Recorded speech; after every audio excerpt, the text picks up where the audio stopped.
गांव के एक छोटे से घर में रहने वाली सुधा देवी अपने पति के गुजर जाने के बाद अकेले ही अपने दो बच्चों को पाल रही थीं। बड़ा बेटा अमित और छोटी बेटी सोनिया। अमित बचपन से ही बहुत होशियार और समझदार था, लेकिन जब से वह कॉलेज पढ़ने शहर गया था, उसकी बातें, उसका स्वभाव और उसके सोचने का तरीका धीरे धीरे बदलने लगा था। सुधा देवी हर सुबह जल्दी उठ जाती थी। पहले घर का झाड़ू पोछा करती, फिर पूजा करती और फिर रसोई में जाकर नाश्ता बनाती। लेकिन अब वो दिन नहीं रहे जब अमित माँ के पास बैठकर हंसता, बातें करता और रोटियां बेलते वक्त माँ को कहता, माँ, एक रोटी और देना, आज बड़ी भूख लगी है। अब अमित फोन पर ही जल्दी जल्दी बात कर लेता था। हाँ माँ, सब ठीक है, काम बहुत है, बाद में बात करता हूँ। सुधा के चेहरे पर एक फीकी मुस्कान आती और फिर वो धीरे से फोन रख देती। उनके दिल में बस यही ख्याल घूमता रहता, क्या बेटा अब मुझसे दूर हो गया है?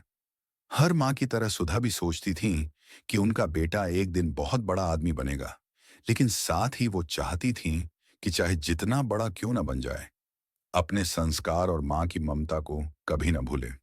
सोनिया अक्सर माँ से कहती, माँ, भैया बहुत बिजी रहते हैं, आप क्यों इतना सोचती हैं?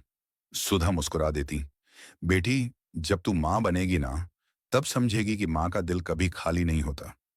वो रोज शाम को आंगन में बैठकर अमित के बचपन की यादों में खो जाती। कैसे वो मिट्टी में खेलते खेलते गंदा हो जाता, कैसे उसके कपड़े धोते वक्त वो डांटते हुए भी मुस्कुरा देती थी। अमित अब एक बड़ी कंपनी में काम करता था। पैसे, गाड़ी और एक शानदार फ्लैट, सब कुछ था उसके पास। पर एक चीज की कमी थी, माँ का स्नेह। कंपनी की मीटिंग्स, दोस्तों के साथ पार्टी और सोशल मीडिया में व्यस्त रहते रहते उसने माँ से दूरी बना ली थी। कभी कभी वह सोचता भी नहीं था कि गांव में माँ अकेली कितनी तना होंगी। एक दिन उसकी सहकर्मी नेहा ने पूछा, अमित, तुम्हारे माता पिता गांव में है ना? अमित ने हल्की मुस्कान के साथ कहा, हाँ, माँ है, लेकिन वहां कुछ खास नहीं है। अब वो गांव पुराना हो गया है। नेहा बोली, अमित, तुम जानते हो, मैं हर महीने अपने पापा माँ से मिलने जाती हूँ। उन्हें देखकर ही मन को शांति मिलती है।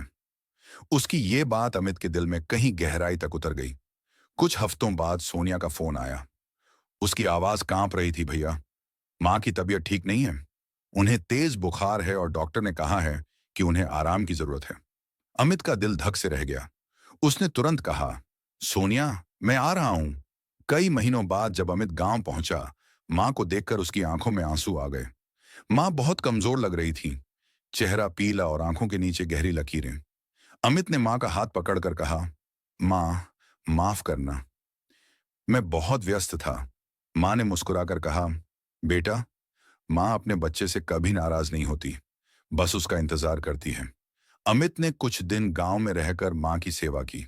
हर सुबह माँ की दवा देता, खाना बनाता और रात को उनके सिर में तेल लगाता। माँ के चेहरे पर अब फिर से मुस्कान लौटने लगी थी। एक दिन माँ ने कहा, बेटा, तेरा शहर बहुत अच्छा होगा, लेकिन वहां तुझे यह मिट्टी, ये हवा, ये ममता नहीं मिलेगी। अमित ने धीरे से कहा, माँ, अब मुझे समझ आ गया है कि जिंदगी की असली शांति आपके आशीर्वाद में है, किसी ऊंची बिल्डिंग में नहीं। अमित ने कंपनी से छुट्टी लेकर तय किया कि वो माँ को शहर ले जाएगा, लेकिन माँ ने मना कर दिया।